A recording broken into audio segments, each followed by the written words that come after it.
So the chimney inspection, this is the first thing we do on our roof when we get on it. If there's a chimney, ignore the whole roof first and go right to the chimney. Don't let other defects on the roof pull you away. So always start on the chimney.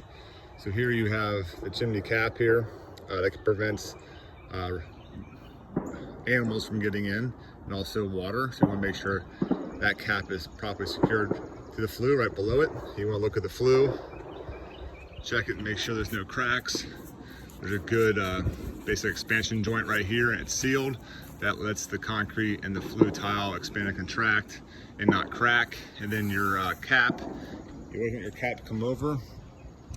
Okay, that way water comes down here and drips this way and doesn't go onto the brick facade and actually go down and soak into the brick. So you're looking for up here, proper pitch away from here to here. Any cracks up here, damage to the crown, that'd be noted in the report. Then you want to look at the chase, which is all this brick. In our area, you're going to see a lot of bricks popping off, falling, mortar damage. So that's definitely something you'd write up in the report. And then you go down to the flashing down here. You can see your flashing. So you have your step flashing under here that goes under the shingles, like on the side of the house. And this is your counter flashing that goes over your step flashing. It prevents water from going in there. And this is what they call letting in the mortar. When they actually grind this out, bend it, put the flashing in there, put little lead beads in there, and secure it, and then tuck it with mortar, and that seals it up. And you get your flashing here, it wraps around.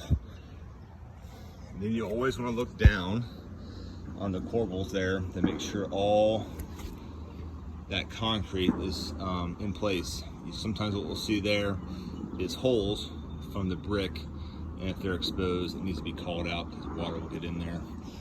Same thing over here. You can see down there, the corbels are in good shape. Make sure the caulking is good.